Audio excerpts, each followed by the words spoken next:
20번 문제를 볼게요. 자, 다음 연설이 행해진 정부의 통일 노력으로 옳은 것은 통일 문제가 나왔습니다. 보통 통일 문제면 우리가 많이 어려워하죠. 시험일 기준 오답률 2위에 해당하는 문제였어요. 항상 통일은 어떤 정부 시기에 이 통일 정책을 추진했는지를 반드시 기억해야 한다라고 눈이 강조드린 바 있었는데요. 그럼 우선 여기 나오는 요 정책은 어느 정부 시기 때 내용인지를 파악하셔야 됩니다. 볼게요. 며칠 전 분단 55년 만에 처음으로 남북의 정상이 만나 민족의 화해와 협력 그리고 통일 문제를 평화적으로 해결하자는데 의견을 같이 했대요.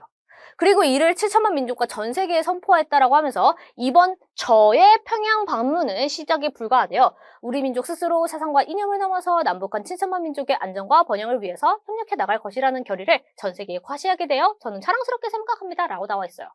여러분 사실상 맨 윗줄의 힌트를 통해서도 이 시기가 어느 시기인지 알 수 있거든요. 분단 55년 만에 처음으로 남북 정상이 만났대요.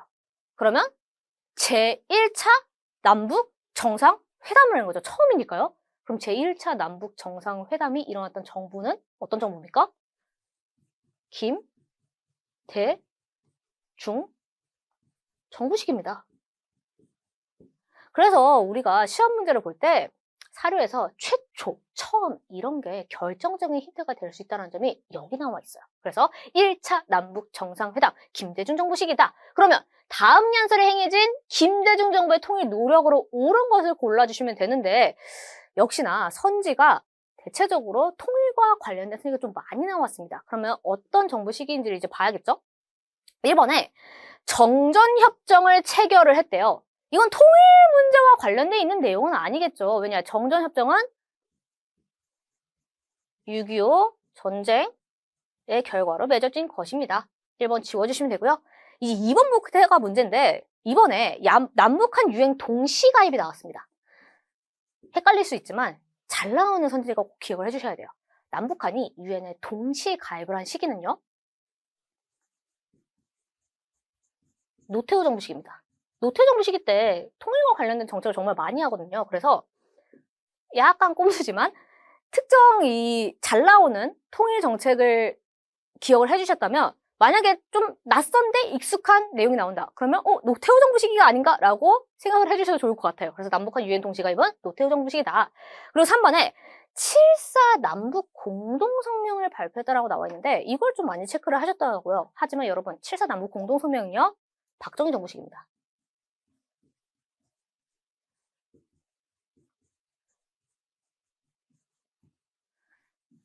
단순히 여기 남북의 정상이 만났다라고 하는 내용만 보고 그러면 남북이 공동으로 성명을 했겠구나 라고 생각을 하시면 안 된다라는 거예요. 박정희 정부 때 비록 정상끼리 만나진 않았지만 이 공동 성명을 한 전적이 있었다라는 점, 그러니까 3번 역시 틀렸다라는 점 기억을 해주셔야 돼요.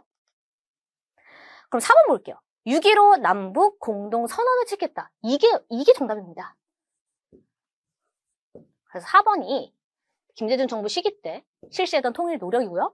마지막 5번에 이상설 등을 헤이그 특사로 파견한 시기는 고종 때 일이었죠. 대한제국의 황제였던 고종이 을사늑약 체결에 반발을 하면서 헤이그에 파견을 했습니다. 그래서 지워주시면 돼요.